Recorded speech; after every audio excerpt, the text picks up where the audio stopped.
USC broke camp on March 7th. Spring practice will conclude with the spring game on April 15th. Nick, is there anything out there that we need to know about USC football right now? They lost a lot of leadership, not necessarily in terms of production, but a lot of guys that everybody looked up to in the locker room. When you're looking at Zach Banner is gone, Justin Davis, who was really a leader in that running backs unit, has moved on. Dory has moved on. Juju's moved on. All these guys that everyone sort of pointed to as the leaders, they've all moved on. So Clay Helton came out and said explicitly, we're really looking to accomplish two things right now. One, we need new leaders to step up. So I want to see who steps up in practice and is a leader on this team. And then two, his other main goal is he's trying to forget about last year. And he wants to do that because as great as last year was, it's not going to help them win a single game this year. And we know the expectations are going to be high. We know they're going to be brought up to win the Pac-12. Probably some folks talking about them winning, going to the playoff. But they can't live on what they accomplished last year. This is a new team, new leaders. Beating Penn State isn't going to help you beat Stanford. Nick, think about the discussions we were having the first 3 or 4 weeks of the college football season last year and about USC's future and Clay Helton's future.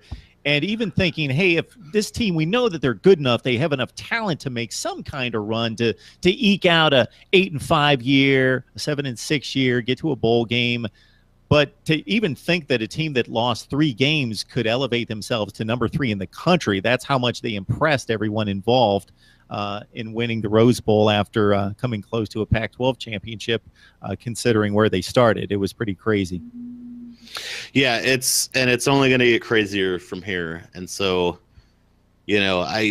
short memories, I think, is what he's going to try to focus on. And you haven't won a single game yet, or for this season anyway. So it's going to be tough to keep everybody focused and not reading their own press. But I think if there's a guy that can do it, it's probably Clay Helton, and he's got that team certainly believing in him and his leadership. So it's going to be it's a little bit like waiting for Christmas. You don't want to blow it, but it's hard not to be really excited.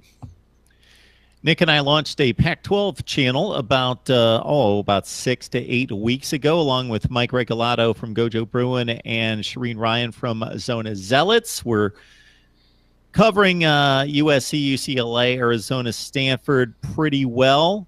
We would like to get more contributors on board, so let me know if you would like to jump on board. But if you're a Pac-12 fan, check us out on YouTube at Mark Rogers TV. Pac-12. Nick and I get together each and every Wednesday night to talk USC as well. Nick, we appreciate it always. Fun fact, Mark, Brooke Jacoby is currently the Toronto Blue Jays hitting coach. Just FYI. I kind of lost some track of him, but I'm glad that you took note, and I'm not going to ask you if you had to look that up. I know that he was the Reds hitting coach, and now that you say Blue Jays, I could have probably gotten that. But he was my favorite Cleveland Indian of all time. There's a close second there with Toby Harrah and Kenny Lofton. So it's not always the best players.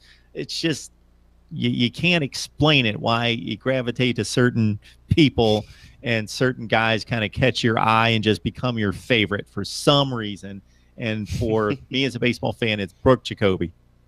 Nice. All right, Nick, we appreciate it. Of course, Mark, anytime. Talk to you soon.